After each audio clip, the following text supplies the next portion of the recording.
This is Lorne Green. In World War II, 61 U.S. Army divisions were locked in mortal combat with the enemy in the European theater of operations.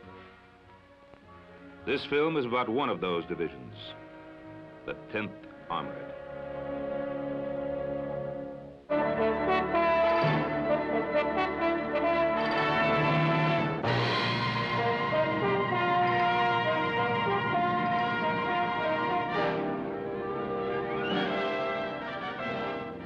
The 10th Armored Division was activated at Fort Benning, Georgia, on the 15th of July, 1942.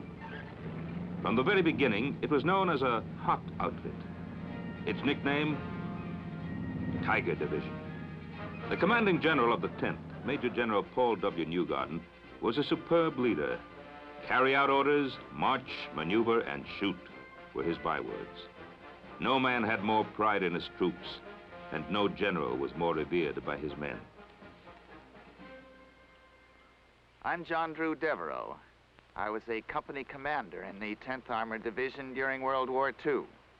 We had a marvelous kind of spirit in our division, and I think it was due in great part to the training we got from General Newgarden, who was our division commander in the States. He was killed in an airplane crash before we went overseas. Now, he had a couple of very pet things that he liked. One, that we had to wear the top button of our coveralls buttoned. This was pretty uncomfortable, but after a while we got so that we looked at other outfits who wore them unbuttoned and we thought they looked like slobs. He had a kind of thing that he liked to do about the salute. When you gave a salute in the 10th Armored Division, a tiger salute, you lifted your chin up in the air like that. That seemed pretty silly too, until after a while we got used to it, and then we thought we were the only outfit in the whole Army that knew how to salute properly. In July 1944, a new leader assumed command of the division following General Newgarden's death. I am Lieutenant General William H. Morris, Jr., U.S. Army, retired.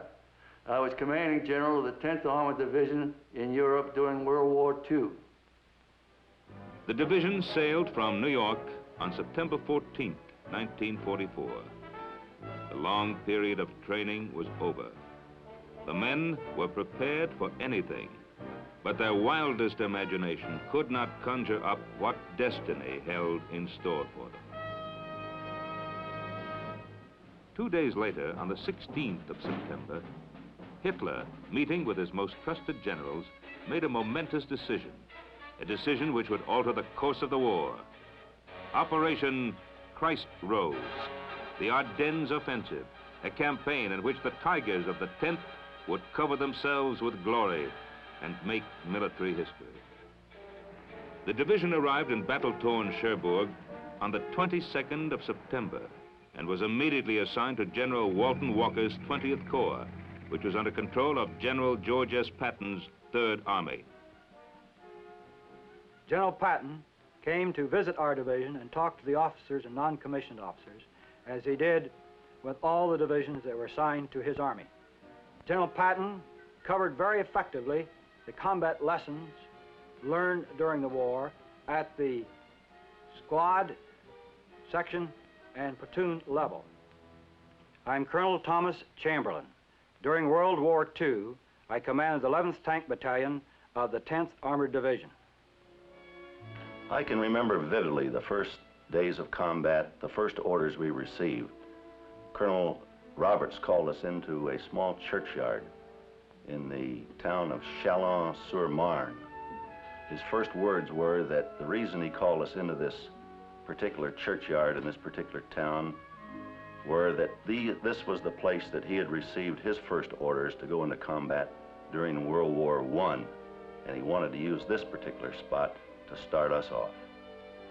We moved up all afternoon past Verdun and into the vicinity of Metz, and then that evening, in a beautiful moonlight night, it happened to be Halloween night, we infiltrated our half-tracks one by one, 3 minutes apart, down a very spooky road through a village and up into a wooded area, dismounted, and then trucked on up and relieved the 90th Division. I'm William R. Desabry. I was a battalion commander, a major in the 10th Armored Division in World War II. The 10th Armored Division was a very well-trained division. Its first combat was against Metz. Metz was, you might call it a defensive sector as far as the 10th was concerned. We were supposed to aggressively patrol, and we did. We saw that every instrument and every weapon was fired at least once in more or less anger against the enemy.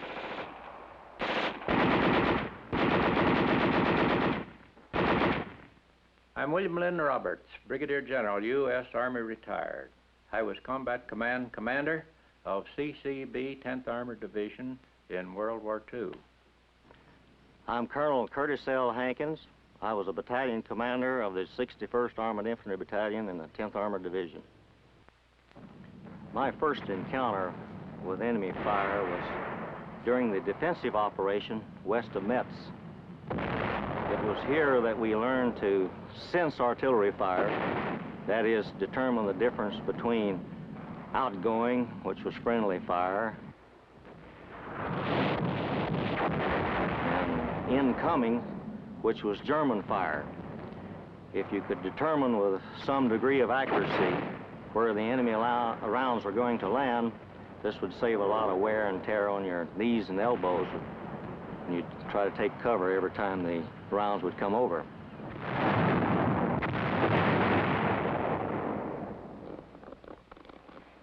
I am Colonel James O'Hara. I commanded the 54th Armored Infantry Battalion of the 10th Armored Division. I consider that this initial baptism of fire in a defensive position was very good for the battalion. It gave us time to gather our thoughts, practice some of the things we'd been learning in the States, get our communications working, having the reconnaissance platoon work with the Free French, practice patrolling, all these things that's so necessary for a battalion to do. I remember my first day in combat. We felt very safe in a tank. But during this first day, after I seen the first tank hit by 88 and burn, we began to get scared. But even though we were awful scared, it didn't seem to be much of a handicap of doing our job, which was to destroy the enemy. And we did a fairly good job that first day. My name's John Winter. I was a tank platoon sergeant, 10th Armored Division during World War II. After fighting for about 3 weeks around Metz, we moved north to the vicinity of the town of Thionville to participate in the 3rd Army offensive designed to capture Metz. The plan of 20th Corps, to which the 10th Armored was assigned, had 2 phases: to destroy the enemy in Metz and to catch him as he tried to pull out of Metz. The mission of the 10th was to make a deep penetration into the enemy's lines. Once it had crashed through the German defense, the left column, Combat Command B, was to advance east and seize a bridgehead over the Saar River near Mürtzig. The right column, Combat Command A, was to take the division objective, including Husenville, which was the center of arterial highway and railroad traffic running northeast of Metz. The enemy blocked the way and fought savagely.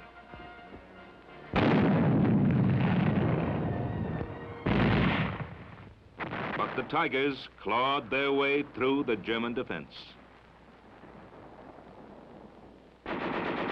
By the time the division had completed its first major offensive mission, it had taken 64 towns, repulsed 11 counterattacks, captured 2,000 prisoners, and destroyed great quantities of materiel. But the price was high.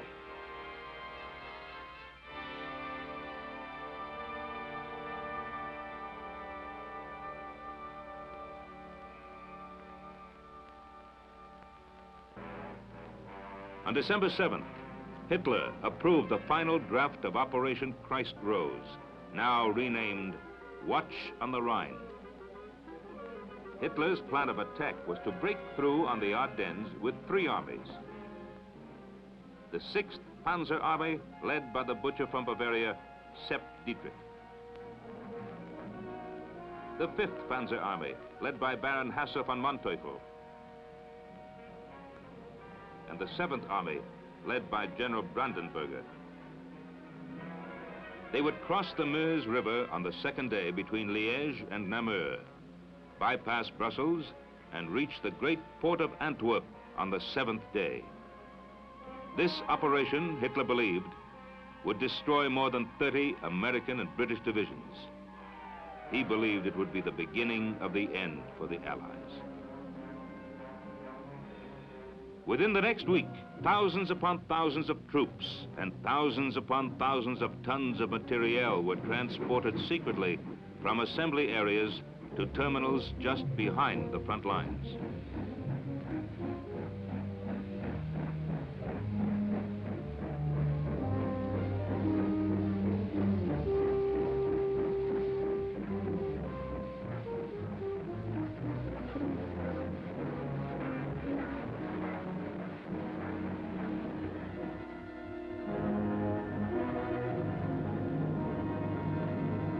On the eve of December 15th, 250,000 Germans stood poised on the line of departure, prepared to annihilate the enemy.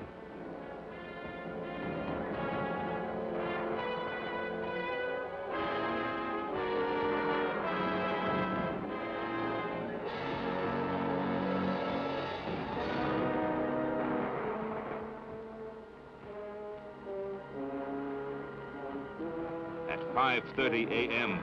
the following morning, flame erupted along an 85-mile front. Hitler's great drive to Antwerp had begun.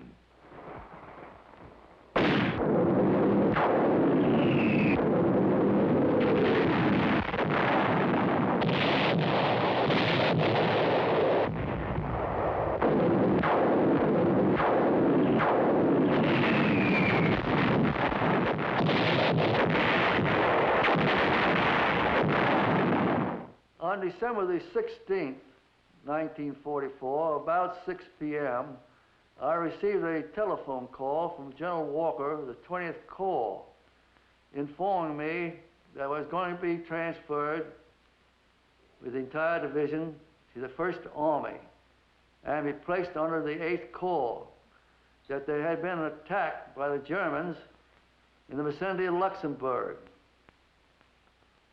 I immediately dispatched my Chief of Staff to Bastogne, the headquarters of the 8th Corps, for orders. The Chief of Staff returned about 2 a.m. the next morning and informed me that the division was to go into a quartering area just west of Luxembourg. When the Battle of the Bulge began, my unit was in a rest area south of Luxembourg. We received orders to be prepared to move north on 24 hours' notice. A short time later, the alert was changed to 12 hours. A short time later, we were on the road. The 10th Armored Division sent 2 of its combat commands northwest of Luxembourg to go into action there, and they sent my combat command west to Arlon and then on to north to Bastogne. I preceded my outfit into Bastogne and got into Bastogne about 4 o'clock in the afternoon and found General Middleton. General Middleton asked me how my outfit fought and how many pieces my outfit would fight in. I told him 3. He said, all right. Send 1 to Noville, which is 6 or 7 kilometers north, 1 east to Longville, and 1 southeast to Bras. A little sidelight here. I had held up the march of our outfit to get O'Hara in front. because O'Hara had not been in the fighting heavily down around the Merzig area. So we got O'Hara in front, and I sent him out to Bra. I took my team down this road toward Wiltz, and we stopped for the night opposite the town of Warden. On our way down this road, we passed many American soldiers coming to the rear, most of whom seemed to be from the 28th Division. Apparently they'd been hit hard further forward. When we got to our destination for the night, since we received our orders at 5 in the afternoon and there was not much daylight left, we settled astride the road and blocked the road to Wiltz. I arrived in Bastogne just as night was falling. I found a MP who led me to Colonel Robert C.P. It was a very brief meeting, and Colonel Robert C.P. told me that O'Hara had been sent out to the east of the town and was in a defensive position, and that Cherry was moving out slightly to the northeast of the town. And as soon as my column arrived, I was to keep moving and move to the north of the town to a little place called Novelle. If there were any Germans in Novelle, I was to knock them out of the town and to occupy it. If there were no Germans, I was to occupy Novelle, going no further north, because this would be the limit of the range of the 10th Armored Division artillery, which was located in the vicinity of Bastogne. This then was the disposition of Combat Command B on the 18th of December, the night of their arrival in Bastogne.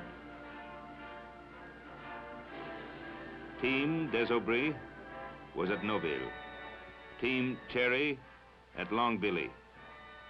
Team O'Hara at Warden. The total strength of the three defending units was about 75 tanks and 2,800 officers and men. Battering at the gates of Bastogne were the advance elements of General Manteuffel's 5th Panzer Army and General Brandenberger's 7th Army. Approximately 300 tanks and 50,000 men, whose mission, in addition to taking Saint-Vit and Wild, was to take Bastogne, and to take it fast. Bastogne schnell zu nehmen. Denn es kam auch darauf an, it was very important to capture Bastogne fast. It was the most important road junction in the southern area of the Ardennes combat section. And in the event General Eisenhower's reserve forces, which we suspected were near Reims, arrived to attack, they would have to pass Bastogne. Ankamen und gegen uns angesetzt wurden, mussten sie in jedem Falle über Bastogne kommen. Ich bin General der Panzertruppe Hasso von Manteuffel. I am Hasso Eckhard von Manteuffel, former general of the Panzer Troops and commander-in-chief of the 5th Panzer Army. We completed establishing the defenses of Novelle about midnight. Actually, the defense was a routine, traditional type defense. We set out roadblocks to the east, one to the north, and one to the northwest, because these were the directions that we expected the Germans to attack us. The fighting throughout the night was sporadic. It was a piecemeal attack. They would hit us with small units from the north, and then they'd hit us with small units from the east.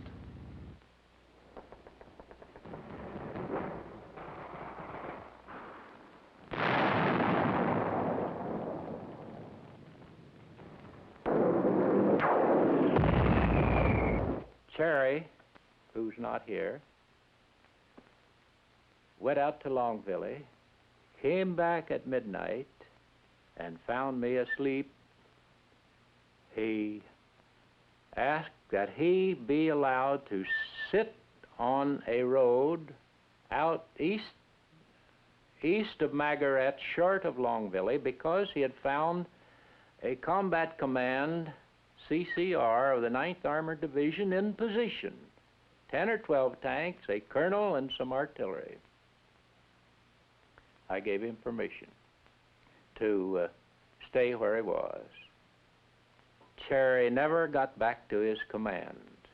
In the meantime, some of the Panzer Lehr Division had cut in behind his outfit at Margaret, and he never joined. However, his headquarters went into the little Neffy Chateau. At Neffy Chateau, Cherry had a tank or two and a few machine guns and his whole headquarters company, and he put up a real nice fight all day. That evening he had to retire. He felt like he had to get out because he was being burnt out. Cherry lined up his vehicles to go out. He was to go out last in a Jeep. He went outside. He got 2 Tommy guns. He emptied one Tommy gun to the right, got the other, emptied it to the left, climbed in his Jeep, and pulled out. The driver was hit, the Jeep was hit, the medico in the back was hit. Cherry got out. He got a DSC for this.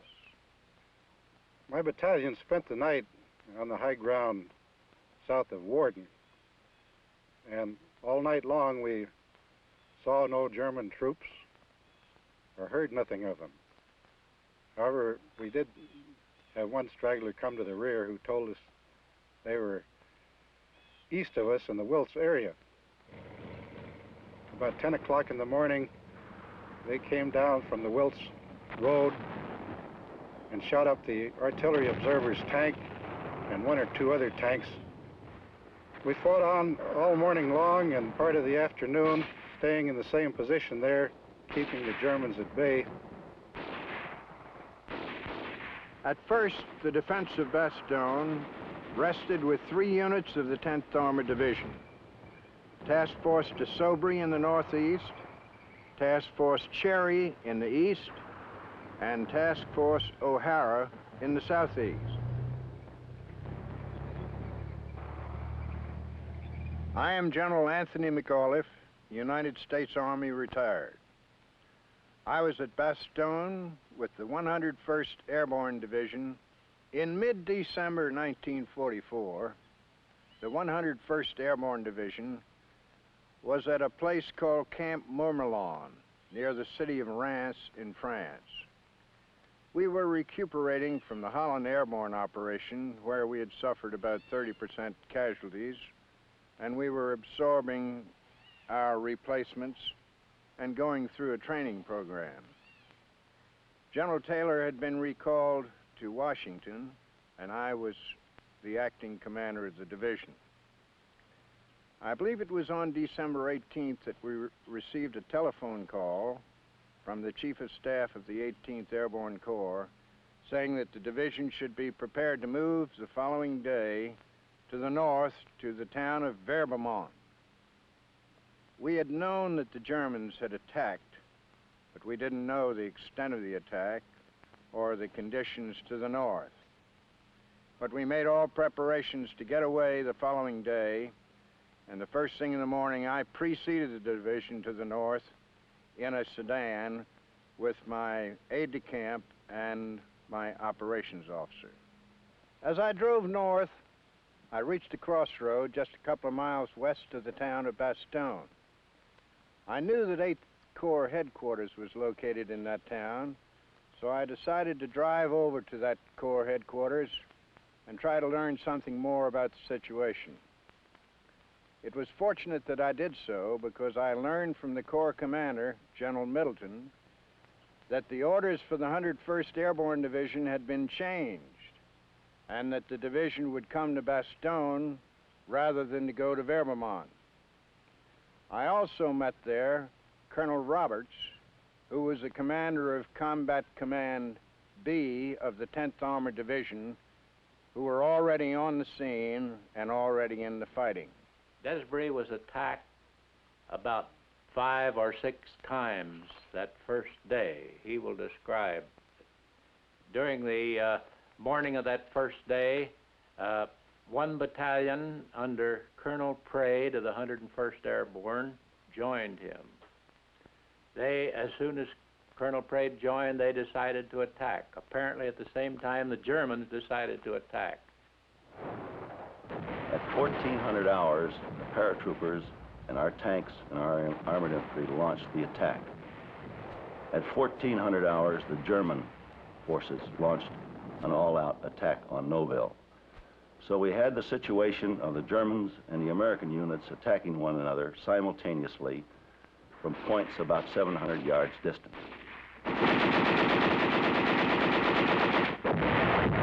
Actually, the Germans were stopped. They withdrew back behind the ridge. Our paratroopers on the northwest of the town actually gained the ridge. The tanks, the armored infantry, and the paratroopers on the northeast of the town were unable to get to their positions. So after a fight of about 45 minutes or an hour, we withdrew the paratroopers from the northeast back into the town of Noville. Desiree was hit badly, and Colonel Praed was killed that evening. And I didn't know Desiree was hurt for 24 hours. He was later captured when the hospital was captured. For the next 3 days and nights, the defenders of Bastogne slugged it out with the numerically superior enemy. Then, on the 22nd of December,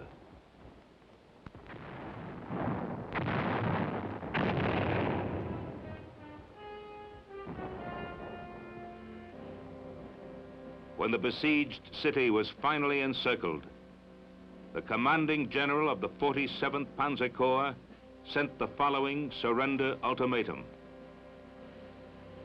It called for the surrender of the Bastogne garrison. If the Americans did not comply within 2 hours, Bastogne would be completely destroyed and its defenders annihilated. General McAuliffe's one-word answer, nuts, reverberated around the world.